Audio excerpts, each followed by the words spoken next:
Few people must be convinced of the need for character training.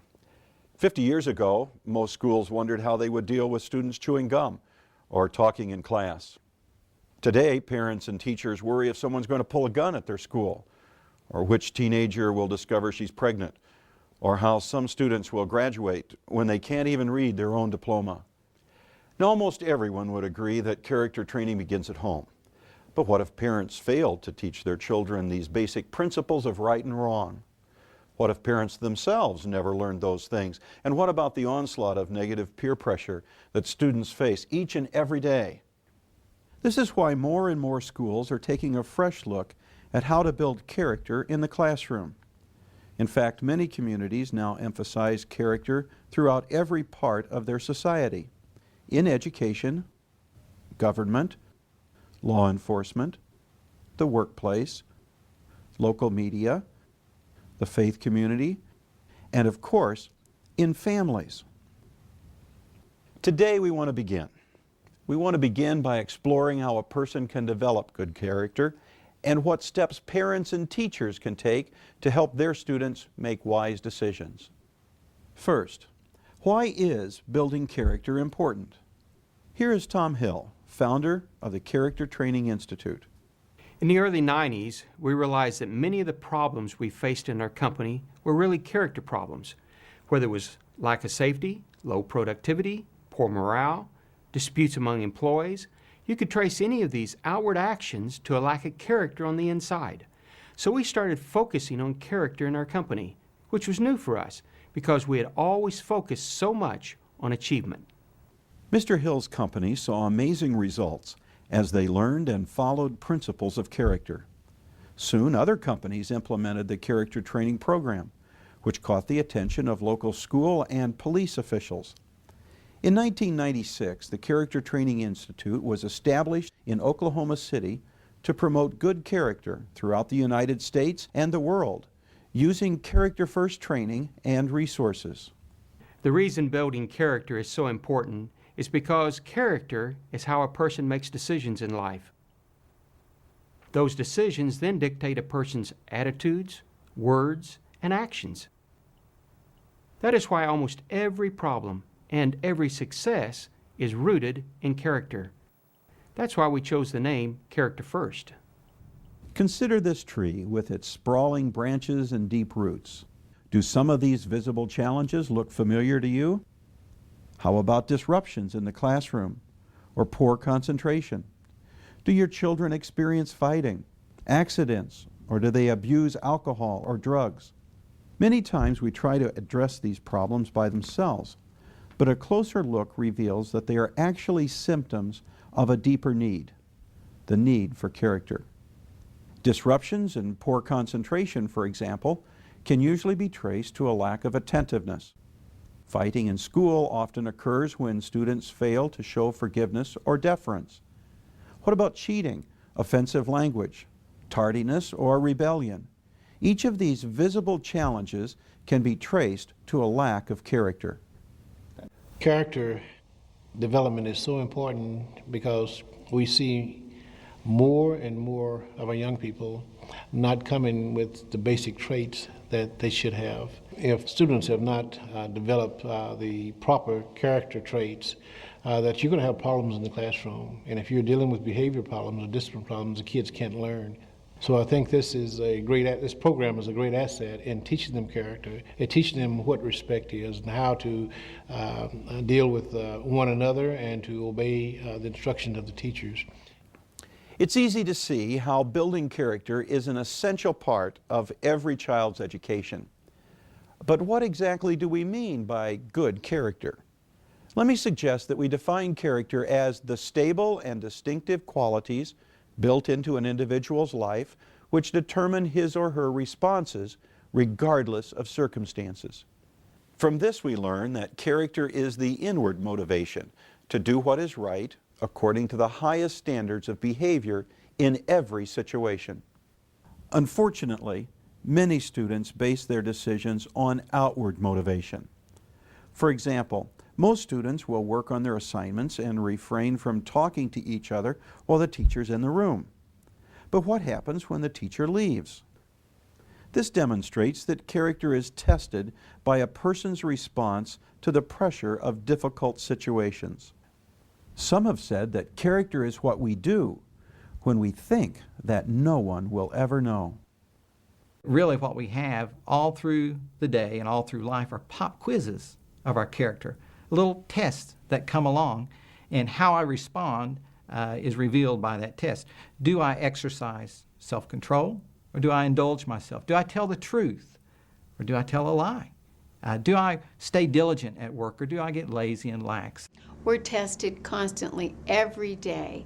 We're tested on our character. I tell my children it's like dropping a tea bag in cold water. Not much happens. But if you put it in hot water, then what we're really made of is what comes out. It's that character that we're looking for, and we're hoping that that's what will come out when the pressure's on the children. We've learned how character is the inward motivation to do what's right, and that it's tested by our response to difficult situations. But something else about character is that it transcends our many differences. Just like the laws of nature, these character principles apply to people and cultures from all walks of life. Finally, character springs from a person's heart. It is different than learning a set of skills or knowledge. Skills once learned are generally remembered. Once a person learns to read or add numbers or ride a bicycle, these skills are hard to forget. Character, by contrast, is developed every day by the decisions that we make. One of the most challenging things about building character is that it is a constant process. Just because I was truthful last week doesn't guarantee that I will be truthful this week. Even though I was responsible with my work yesterday, doesn't guarantee that I will be responsible tomorrow. Every day is full of new choices, and with those choices, I shape my character. We've talked about why building character is important and what we actually mean by good character. Now this brings us to our next question. How is character developed? Since its inception, the Character Training Institute has followed a three-step approach for character building. The first step is to emphasize good character. This involves teaching what each word means, illustrating how it can be applied to life, and using those words so that students can understand and appreciate their meaning. This is the primary use of the Character First curriculum. Each teacher's guide offers a variety of lessons that teachers can use to explain each quality to their students.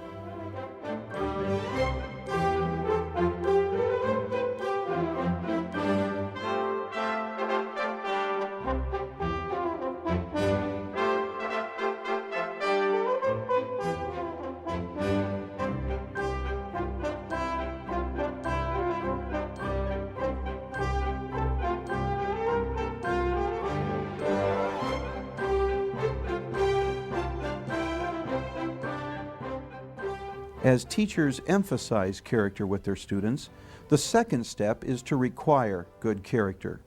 This means reminding students of the lessons they have learned and holding them accountable to the standards that you have set.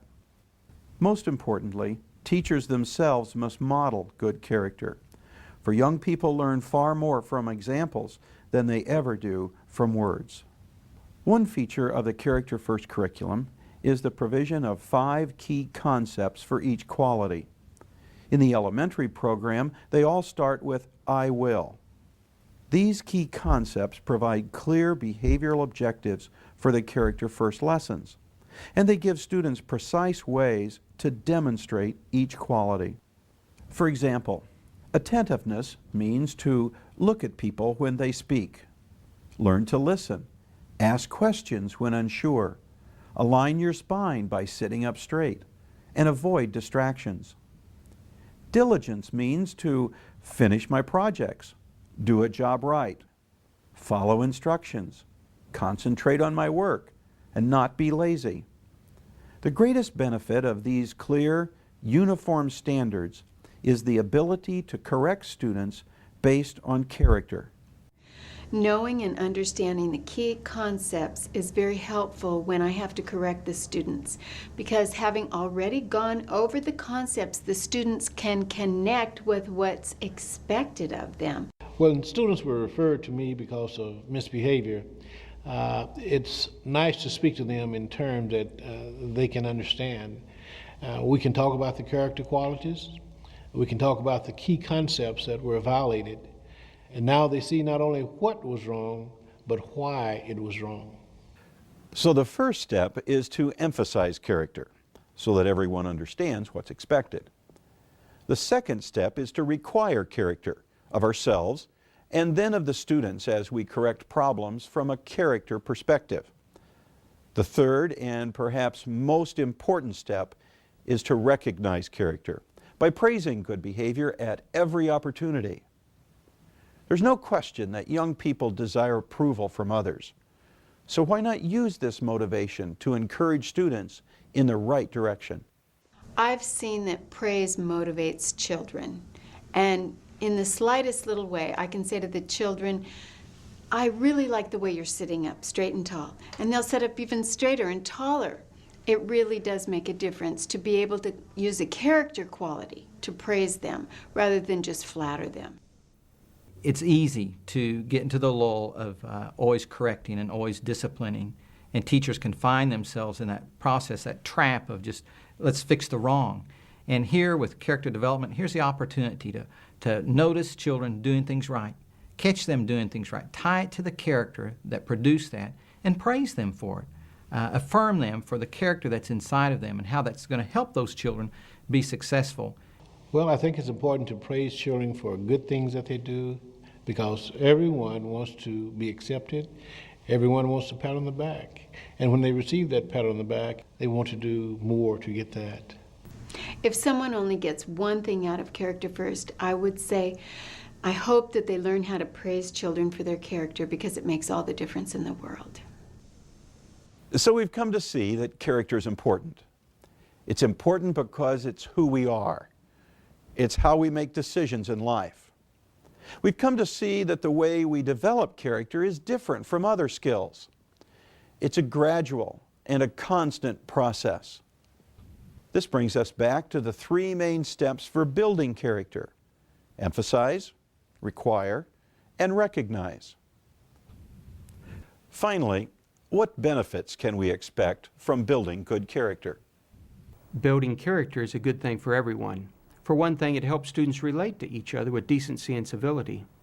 Character also promotes a peaceful learning environment. Schools are safer when students show good character, but ultimately, it benefits family relationships, which makes a stronger community. Why do we put character first? Because we see that through building character, we can help our students reach their full potential. Let's take time to practice what we've learned so far. I'd like you to make a list of 2 or 3 challenges that you face in your classroom. It might already be listed on the tree that we studied earlier. After evaluating your challenges, review the list of character qualities in the back of your workbook or on the Character First Pocket Guide. Can you find 1 or 2 character qualities that would address each challenge that you've listed? Feel free to work in teams of 2 or 3 and be prepared to share your findings with the rest of the group.